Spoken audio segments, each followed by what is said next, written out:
إن الحمد لله نحمده ونستعينه ونستغفره ونعوذ بالله من شرور أنفسنا ومن سيئات أعمالنا من يهده الله فلا مضل له ومن يضلل فلا هادي له وأشهد أن لا إله إلا الله وأشهد أن محمدا عبده ورسوله أما بعد فأعوذ بالله من الشيطان الرجيم بسم الله الرحمن الرحيم يا أيها الذين آمنوا اتقوا الله حق تقاته ولا تموتن إلا وأنتم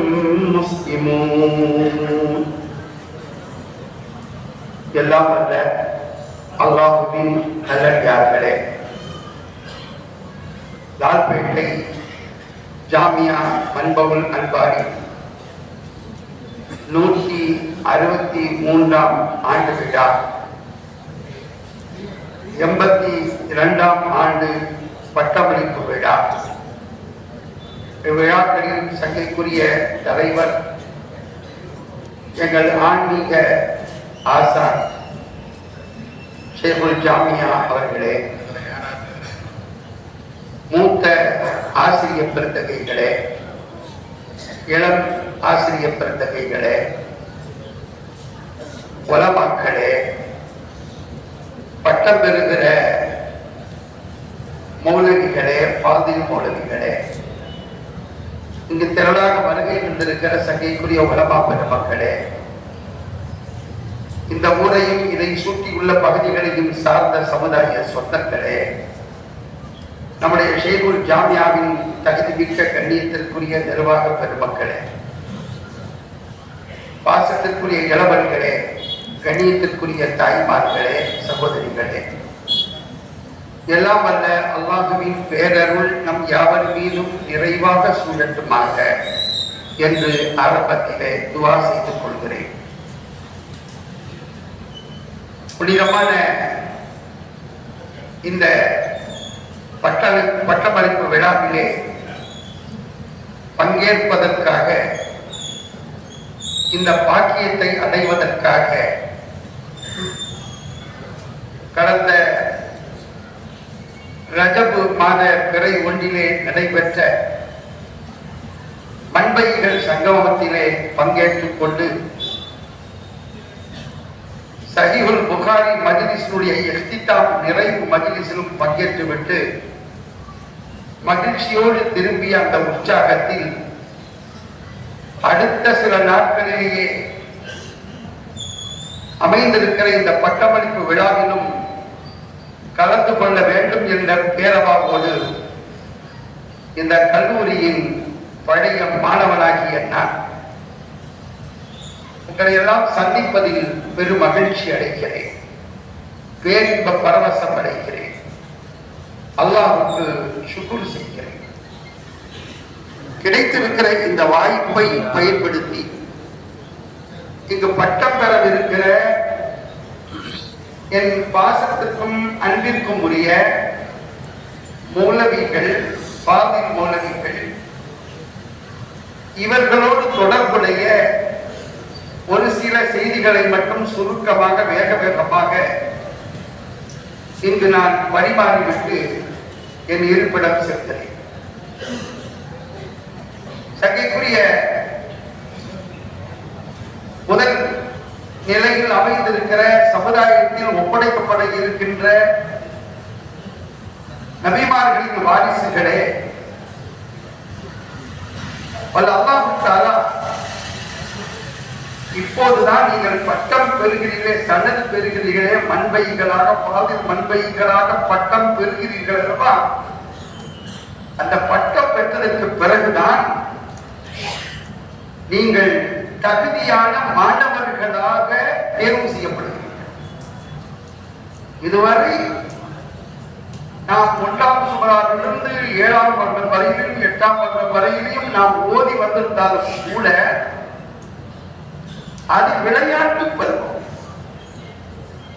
இனிதான் பொறுப்புள்ள மாணவர்களாக நீங்கள் உயர்வடைய இருக்கிறீர்கள். 1981 பட்டம் வாங்கிய நான் இன்றும் இறைவனுடைய அருளால் மாணவனாக இருக்கிறேன். நாங்கள் கற்ற கல்விகள் மிக மிக சொற்பமான ஒரு திருப்தியை இன்னும் வரவில்லை. முழுமை அடைந்ததாக அந்த எண்ணமும் வரவில்லை. ஏனென்றால் அல்லாஹ் குர்ஆனில் சொல்லிவிட்டான்,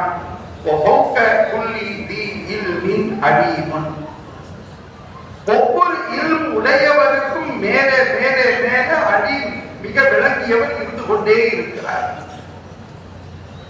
என்று அல்லாஹ் குர்ஆனில் சொல்றார்.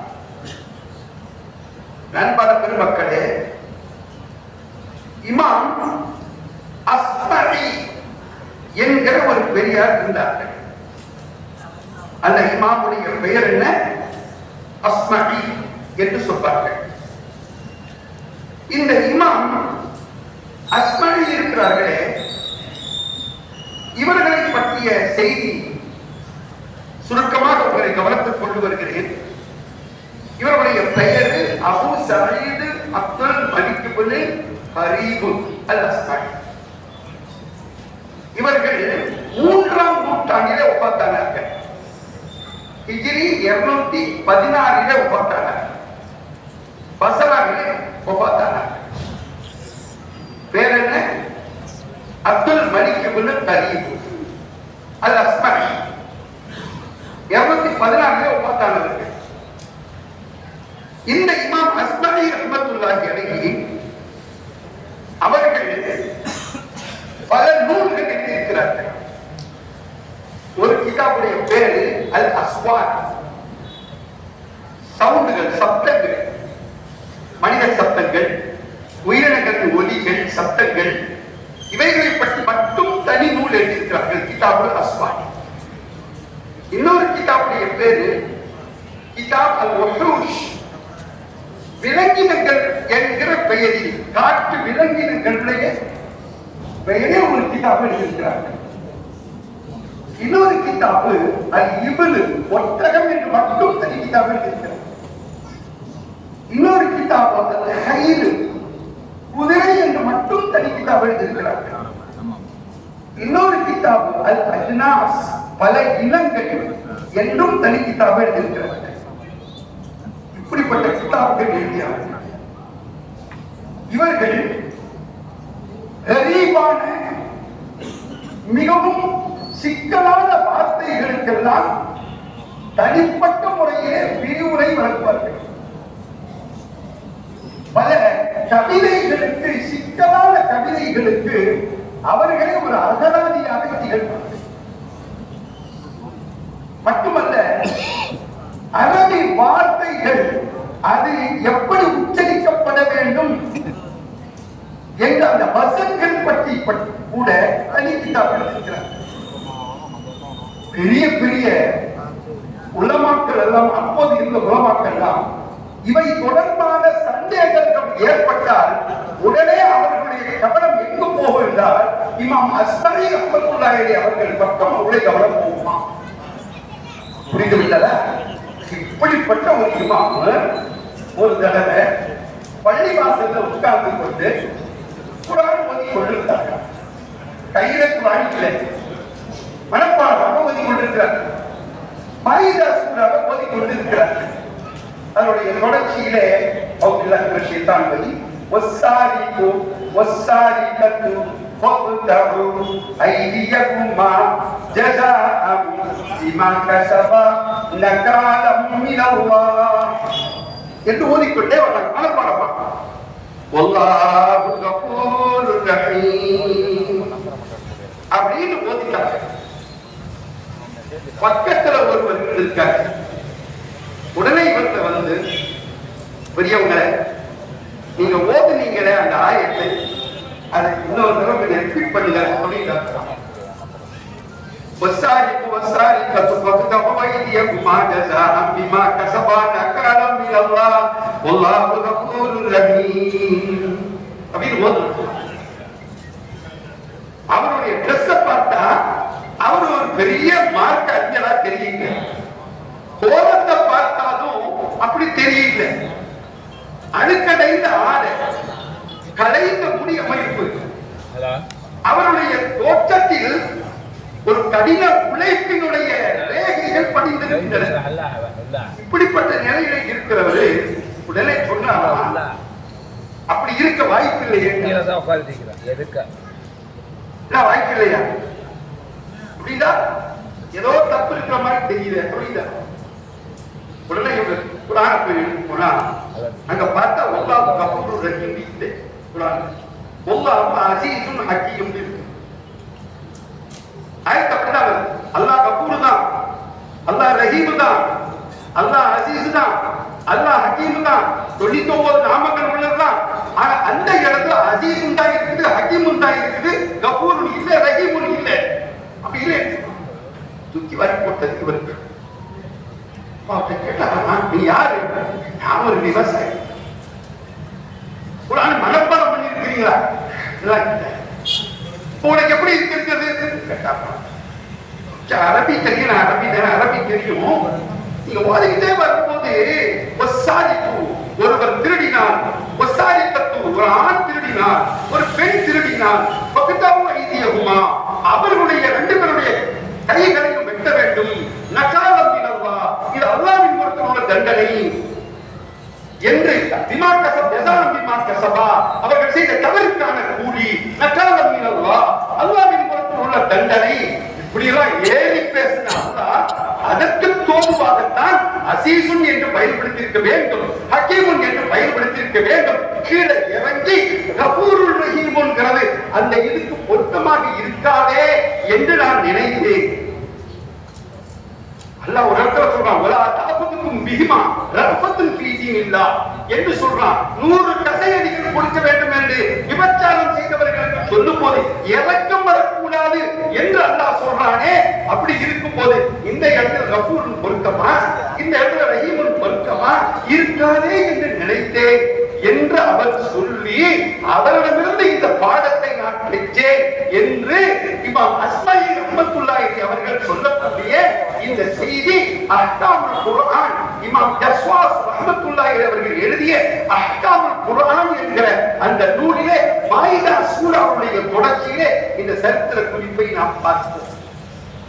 நான் சொல்ல வந்த செய்தி என்னவென்றால், நம்முடைய உலமாக்களே, மௌலவிகளே, இளம் மௌலவிகளே, நாம் தெரிய வேண்டிய விஷயம் என்னவென்றால், நாம் கற்றிருக்கிற உஸ்தாதுகள் வழியாக, ஆன்மீக தந்தையர்கள் வழியாக நாம் பெற்றிருக்கிற இந்த கல்விகளை பயன்படுத்திக் கொண்டு நமது தகுதிகளை எந்த அளவுக்கு இன்னும் ஆழமாக வளர்த்துக் கொள்வோமோ, அதற்கு நேரங்கள் எடுப்போமோ, அர்ப்பணிப்போமோ, அதன் வழியாகத்தான் அல்லாஹ் ஞானங்களை அதிகமாக தருவான். எவ்வளவுக்கு எவ்வளவு லாதிரி லாதிரி லாதிரி என்று சொல்வோமோ, எனக்கு தெரியல எனக்கு தெரியல எனக்கு தெரியல என்று சொல்வோமோ, அல்லாஹ் அது அதிரியாக தெரியும் தெரியும் என்கிற சூழலை அல்லாஹ் ஏற்படுத்துவான். எனவே இதுவரை மதரசாவுடைய ஆசிரியர்களுடைய கட்டுப்பாட்டில் நீங்கள் இருந்தீர்கள். ஷேகுல் ஜாமியாவுடைய கண்ணசையிலே கட்டுப்பாட்டின் கீழ் நாம் இருந்தோம். இந்த அந்த கட்டுப்பாட்டில் இருந்து சுதந்திரம் பெறுவதாக நாம் நினைத்துவிடக் கூடாது. இன்னும் நம்முடைய ஆசிரியர் பெருந்தகைகளுடைய கண்காணிப்பிலே தான், கட்டுப்பாட்டிலே தான் நாம் இருக்கிறோம் என்கிற உணர்வோடு இருக்க வேண்டும் என்பதை உங்களுடைய மேலான கவனத்திற்கு கொண்டு வந்துவிட்டு, இந்த இளம் மௌலவிகளை பெற்றெடுத்த பெற்றோரின் நீங்கள் வந்திருப்பீர்கள். உங்களுக்கு நான் சொல்லக்கூடிய செய்தி என்னவென்றால், வல்ல அல்லாஹ்வின் மகத்தான பெருளால் இதோ எங்களுக்கு கண்குளிர்ச்சிகளாக தெரிகிற இந்த மாணவ செல்வங்களை பட்டம் பெற்ற கையோடு நீங்கள் வெளிநாட்டுக்கு அனுப்பி வைத்து விடாதீர்கள். நீங்கள் தமிழ்நாட்டுக்கு தேவை, பெரிய அளவுக்கு தேவை இருக்கிறது, பெரிய அளவுக்கு பற்றாக்குறை இருக்கிறது. உங்களுடைய குடும்ப தேவைகளை மட்டும் குறியாக வைத்து பட்டம் பெற்ற கையோடு நீங்கள் இவர்களை அங்கு அனுப்பி வைத்து விட்டால், அவர்கள் படித்த பாடங்கள் நூல்களை எல்லாம் மூட்டை கட்டி வைத்து விட்டார். அதன் பக்கம் திரும்ப மாட்டார். கவனங்கள் சிதறிவிடும். இவர்கள் மூலமாக உம்மத்திடத்தில் என்ன மாற்றம் ஏற்பட வேண்டும் என்று ஜாமியா சிந்தித்ததோ, அதற்காக இந்த ஊருடைய ஆண்களும் பெண்களும் இளைஞர்களும் பெரிய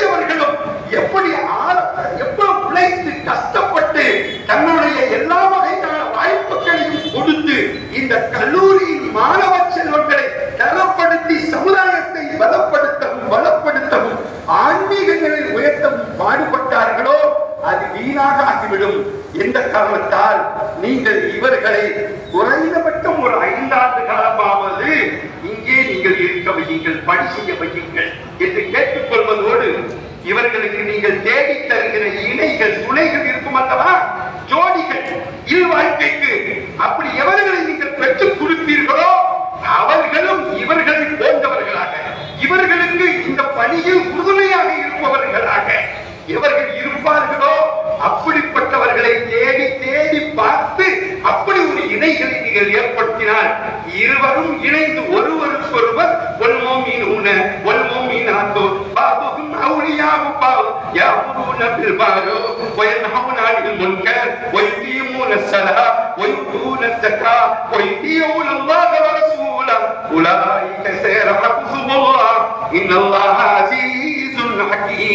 மூமினான ஆண்களும் மூமினான பெண்களும் ஒருவருக்கொருவர் பக்கபலமாக உறுதுணையாக நட்பாக இருந்து நன்மையை ஏவி தீமையை விலக்கி தொழுகை நிலைநாட்டி ஜக்காத்தை கொடுத்து அல்லாஹ்வுக்கும் அவன் தூதருக்கும் கட்டுப்பட்டவர்களாக இருந்து அல்லாஹ்வுடைய அருள் பெற்றவர்களாக இருக்க வேண்டும் என்று அல்லாஹ் குர்ஆனிலே சொல்கிறானே, அதற்கு சமமாக ஒப்பாக நடப்பவர்களாக இவர்கள் மாறுவார்கள். இவர்கள் வழியாகத்தான் அன்பாருடைய புகழ் இன்னும் பரவ வேண்டும் என்று நாங்கள் ஆசைப்படுகிறோம் என்பதையும் உங்களுடைய மேலான கவனத்திற்கு கொண்டு வந்தவனாக இந்த ஊர் மக்கள், இந்த லால்பேட்டை மண்ணின் சொந்தங்கள், இந்த மண்ணிலே தங்களை வாழ்வாக அமைத்துக் கொண்ட இந்த மக்கள், இவர்களுக்கு நானும் இங்கு ஓதி பட்டம் பெற்று இன்றும் வல்ல அல்லாஹ்வின் மகத்தான பேரருளால் சன்மார்க்க பணிகளையே நிலைத்திருக்கிறேன். அப்படிப்பட்ட ஒரு பாக்கியத்தை தந்தார் என்று சொன்னால் அது நீங்கள் போட்ட அந்த உப்பினுடைய பரக்கத்து தான் என்பதையும் நன்றியோடு நினைவு கொண்டவனாக எல்லாம் வல்ல அல்லாஹ் நம் எண்ணங்களை தூய்மையாக ஆக்குவானாக, நம் காரியங்களை சீராக ஆக்குவானாக. இந்த இளம் போலவிகளுக்கு இன்னும் ஞானங்களை அல்லாஹ் அதிகமாக தருவானாக. இவர்கள் மூலமாக உம்மத்துக்கு மகத்தான சேவைகளை தந்தருள்வானாக. அதன் மூலமாக சமுதாயம் இன்னும் எழுச்சி பெறக்கூடிய நல்ல சூழலை ஆக்கி தந்தருள்வானாக.